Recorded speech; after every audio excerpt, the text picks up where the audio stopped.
पंचमी विभक्ति, उपपद विभक्ति का पंचमी, जिसको अपदान कारक बोलते हैं और इसका चिन्ह से होता है। अपदान पंचमी विभक्ति जिसका चिन्ह से होता है और करण कारक का चिन्ह भी से होता है।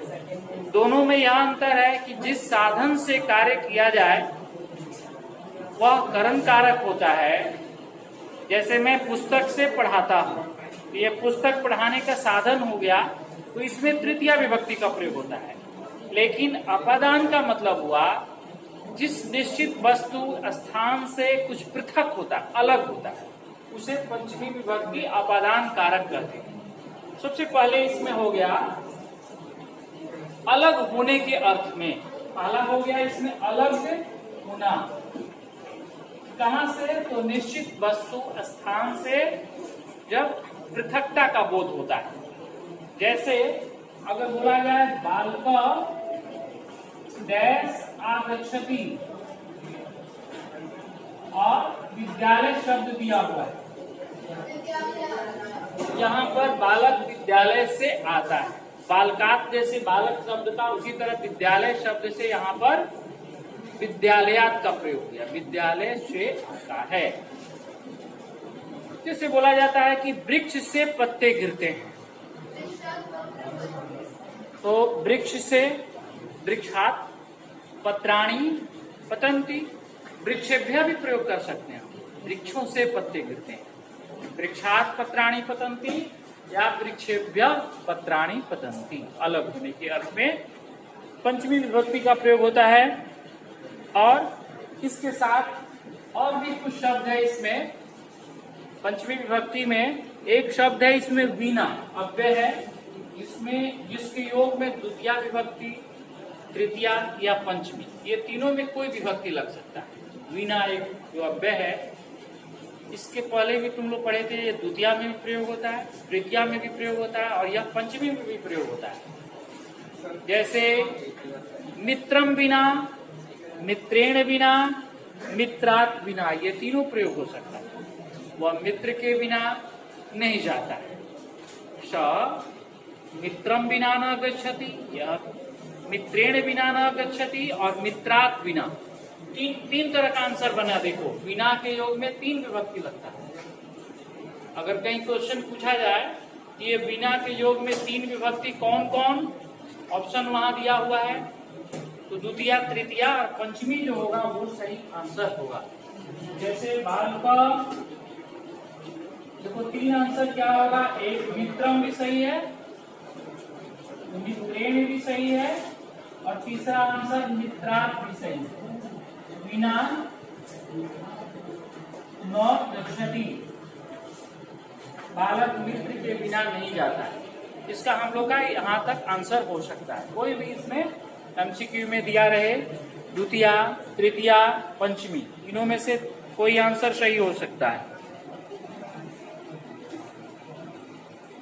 इसके बाद ये वही अव्यय होता है। वही का आप जानते हो सभी, और वही के योग में कौन विभक्ति? पंचमी। वही के योग में जैसे बालक वर्ग से बाहर जाता है, बालक वर्ग से बाहर जाता है, क्या सेंटेंस बनेगा? बालक वर्गात् वही गच्छति।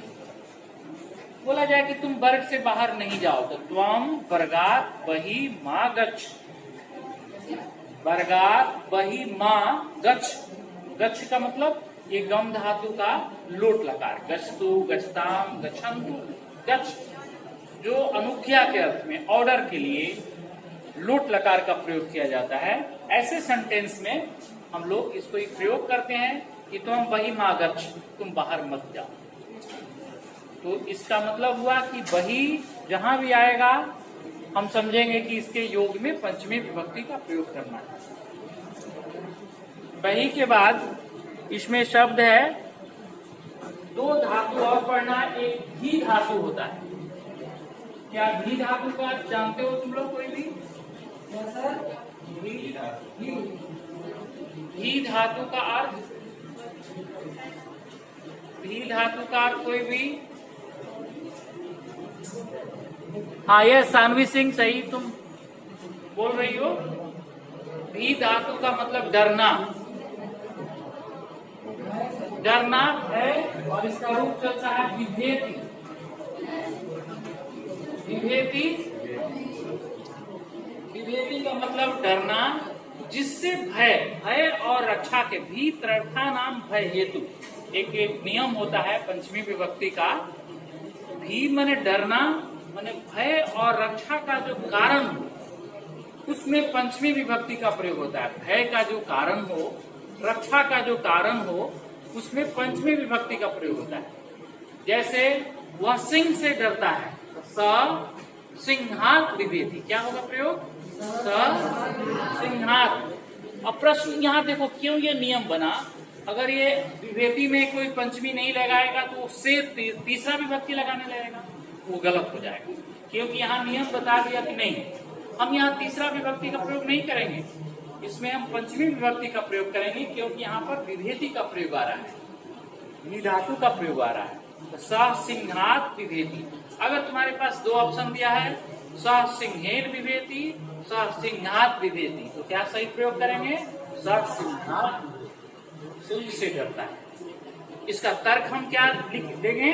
क्योंकि भी धातु का यहाँ प्रयोग किया गया है, और भी धातु का जब भी प्रयोग होगा वहां तृतीया विभक्ति का प्रयोग नहीं होगा, पंचमी विभक्ति का प्रयोग होगा। भी धातु और एक और रक्ष धातु, रक्षा के योग में रक्षति जिसका रूप चलता है, जिससे रक्षा किया जाए, जिससे भय और जिससे रक्षा। तो जैसे वह सर्प से बचाता है, तो स सर्पात रक्षति।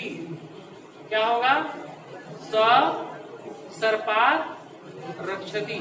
तो बस पंचमी विभक्ति में तुमको इतना ही पढ़ना है सिलेबस के अनुसार। अलग होना, जिससे अलग हुआ जाए, बिना, भी, रक्ष और बही, ये अपादान पंचमी विभक्ति के रूप में इतना तुमको उपपद विभक्ति का नियम पढ़ना है। जैसे द्वितीया में कुछ नियम पढ़े थे हम लोग, तृतीया में, चतुर्थी में, ये पंचमी विभक्ति का हुआ। इसके बाद पंचमी विभक्ति में किसी को डाउट कोई? जो पढ़ना है उतना तो हम लोग ठीक से पढ़ेंगे।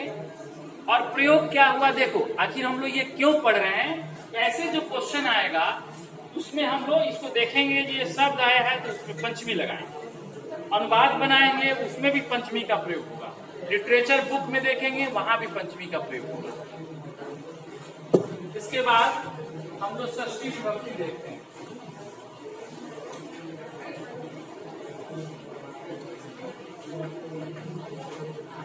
षष्ठी विभक्ति जो संबंध कारक हो गया,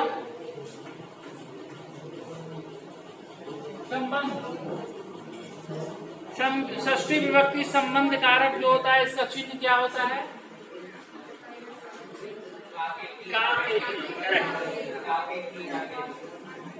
और ये चिन्ह होता है कारक का, षष्ठी विभक्ति का। ये चिन्ह का तो प्रयोग हम लोग देखते ही हैं।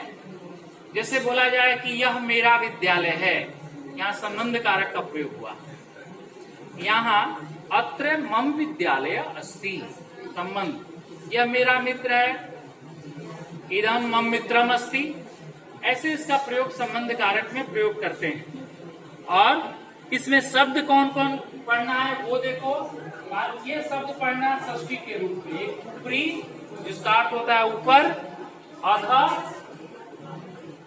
जिसका अर्थ हुआ नीचे, ऊपरी, अधः, पूर्वतः सामने, पृष्ठतः पीछे।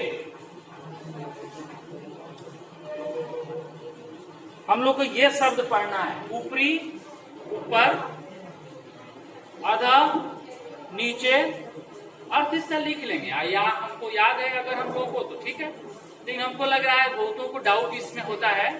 ऊपरी का मतलब ऊपर, अधः का मतलब नीचे, पूर्ता माने इन फ्रंट ऑफ, सामने, पृष्ठतः पीछे, बैक। इसके योग में ये शब्द जब प्रयोग करते हैं तो हम लोग षष्ठी विभक्ति का प्रयोग करते हैं। कैसे? अब एग्जाम्पल देखेंगे। जैसे बोला जाए वृक्ष के ऊपर फल हैं, ऐसे भी उसमें काके की आ ही जा रहा है, प्रयोग कैसे करेंगे हम लोग? वृक्षस्य ऊपरी फलानी सन्ति, वृक्ष के ऊपर फल है, ठीक है। वृक्षस्य ऊपरी, गृहस्य ऊपरी, ये ऊपरी वृक्षस्य ऊपरी प्रयोग होता है, इसलिए वृक्षस्य ऊपरी। अधः का अर्थ नीचे हुआ, जैसे बोला जाए कि वृक्षस्य अधः बालकाः क्रीडन्ति, वृक्ष के नीचे बालक खेल रहे हैं। वृक्षस्य अधः बालकाः क्रीडन्ति। इसके बाद पूर्ता माने सामने, विद्यालय से पूर्ता मार्ग अस्ति, विद्यालय के सामने मार्ग है। विद्यालय से पूर्ता मार्ग है। विद्यालय से पृष्ठतः कृषि क्षेत्राणि सन्ति, विद्यालय के पीछे कृषि कार्य खेत क्षेत्राणि सन्ति। तो इसका अर्थ हम लोग याद रखेंगे। ऊपरी का क्या अर्थ हुआ? ऊपर, अधः का पूर्ता मीन्स सामने, और पृष्ठता का मतलब नीचे। ये चार शब्द में षष्ठी विभक्ति का प्रयोग होता है। शब्द को याद रखना होगा, और सिलेबस भी देखेंगे हम लोग तो ये लिखा हुआ है सिलेबस में, रिसेंट सिलेबस जो है उसमें ये है, ये देखेंगे हम लोग। नोट करते जा रहे हैं सभी। हम पूछेंगे फिर या क्वेश्चन देंगे तो उसमें ध्यान रखना होगा।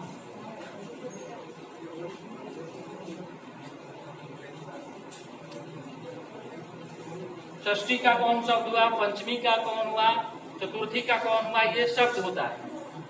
इसके बाद हम लोग का सप्तमी विभक्ति है। विभक्ति, सप्तमी विभक्ति का मतलब कौन कारक? अधिकरण कारक। अधिकरण में पर, अधिकरण इसका अर्थ चिन्ह हुआ में पर, जिसमें या जिस पर कुछ स्थित हो। अधिकरण कारक में पर चिन्ह होता है। और जैसे पहला क्वेश्चन हो गया, डैश खगाः सन्ति, वृक्ष शब्द है तो सही क्या हुआ? मूल शब्द ये वृक्ष हो गया। इससे हम लोग सम्यक रूप से यहाँ प्रयोग करेंगे, देखेंगे कि यहाँ ये देने का क्या प्रयोजन है। तो यहाँ पर हम लोग कारक के नियम से देखेंगे, और इस नियम को देखते हैं। पहले हम कर्ता ने कर्म को, चिन्ह को भी ध्यान में रखते हैं, और इस उपपद विभक्ति को ध्यान में रखते हैं। तो वृक्षे खगाः सन्ति, वृक्ष पर पक्षी है। और इसके बाद इसमें शब्द है स्नेह धातु एक है, स्नेह, जिसका रूप चलता है स्नेहति, स्नेह करना। स्नेह धातु जिसका अर्थ हुआ स्नेहति, जैसे माता पुत्र पर स्नेह करती है, माता स्नेहति, पुत्र दिया हुआ है। सही आंसर क्या होगा? स्त्री धातु में सप्तमी होता है, पुत्रे। सभी समझ रहे हैं क्यों पुत्रे होगा? क्योंकि यहाँ स्नेह धातु का प्रयोग किया गया है। माता पुत्रे स्नेहति, माता पुत्र पर स्नेह करती है। इस स्नेहति शब्द का प्रयोग जहां भी आए हम लोग सप्तमी विभक्ति प्रयोग करते हैं। और लास्ट एक और धातु है बी जोड़ श्वस, विश्वस, विश्वसिति, विश्वास करना, विश्वसिति विश्वास करना। स्नेहति और विश्वसिति दो ये धातु का प्रयोग है।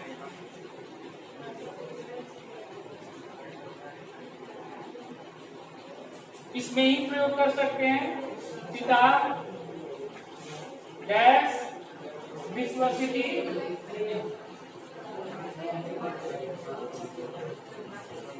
पुत्र शब्द दिया है, यहाँ क्या होगा? अच्छा, यहाँ पर अगर पुत्री शब्द दिया है तो फिर रूप इसका चेंज हो जाएगा। पुत्री का रूप कैसे पढ़ेंगे हम लोग? पुत्री का रूप अगर दिया जाए तो कैसे पढ़ेंगे? देखो कैसे पढ़ोगे ये लोग, कोई बता सकते हो? पुत्री का रूप हम लोग कैसे पढ़ेंगे अगर इस क्वेश्चन को चेंज करके पुत्र के बदले पुत्री कर दिया जाए? तो थोड़ा डिफिकल्ट हो गया। तब हम लोग देखेंगे पुत्री के अंत में क्या आ रहा है? ई। बड़ी ई का रूप होगा नदी के समान। नदी का सप्तमी एक वचन क्या होता है? नदी का सप्तमी एक वचन कोई बता सकते हो? ऑब्जेक्टिव क्वेश्चन का आंसर बताना है वन वर्ड में। नद्याम तो पुत्र्याम, यहां आंसर क्या होगा? पुत्र्याम। पुत्री शब्द का सप्तमी एक वचन पुत्र्याम, नद्याम पुत्र्याम, अब पुत्र का पुत्रे। थोड़ा डिफिकल्टी लेवल का क्वेश्चन।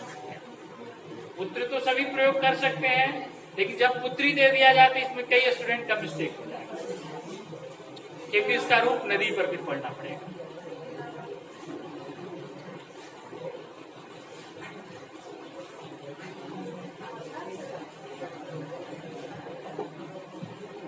और एक और इसमें शब्द है लास्ट सप्तमी विभक्ति का, कुशला,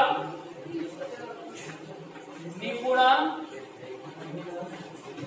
कुशल, निपुण, पटु, पंडिता।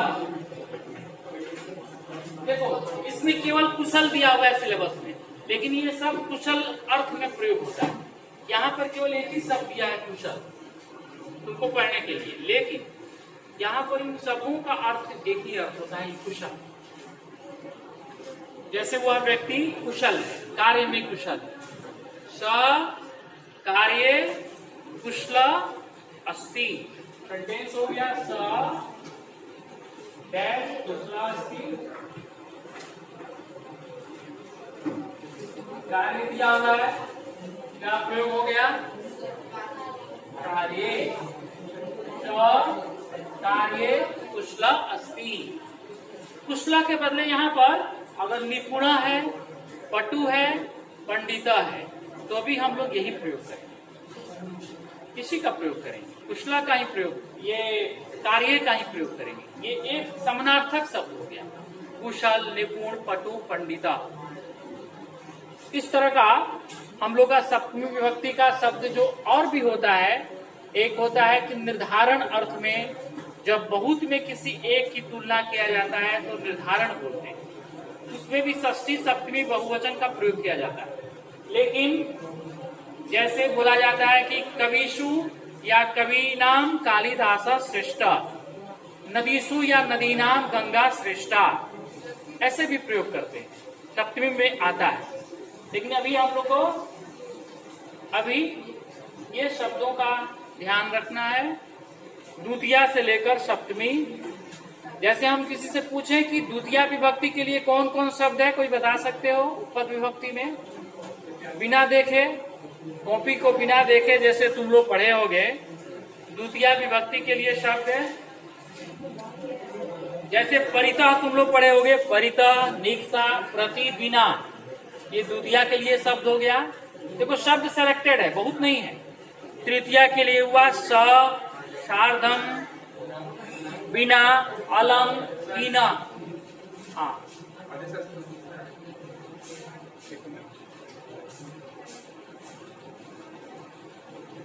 तृतीया विभक्ति के लिए शब्द हो गया श, शाकम। शाह के अर्थ में तृतीया होता है, और सहार्थे तृतीया। सह का कोई प्रयोग कर सकते हो जिसमें तृतीया लगता हो शाह के अर्थ में? यस, ये गुड। रामेण सा, ये उपपद विभक्ति का सही प्रयोग हुआ, तृतीया विभक्ति का। इसी तरह चतुर्थी में जैसे रुच धातु होता है, रुच धातु में चतुर्थी लगता है, रोचते में। रोचते का एक प्रयोग करना है जिसमें चतुर्थी का प्रयोग हो जाए किसी को भी। रुच धातु, रोचते। हाँ यस, बोलोगे? हाँ, क्वेश्चन है कि रुच धातु में चतुर्थी लगता है। अब हम लोग को चतुर्थी एक सेंटेंस से दिखाना है। हम लोग द्वितीया टू अब सप्तमी डिस्कशन कर रहे हैं, क्योंकि पूरा हम लोग पढ़ चुके हैं। रोचते में हम लोग चतुर्थी लगाकर दिखाएंगे। रोचते का प्रयोग करेंगे जिसमें चतुर्थी लगा हुआ। कोई बना सकते हो? जैसे बोल दो कि मह्यम फलम रोचते, तुभ्यम फलम रोचते, बालकाय फलम रोचते, ऐसे में चतुर्थी हो जाएगा।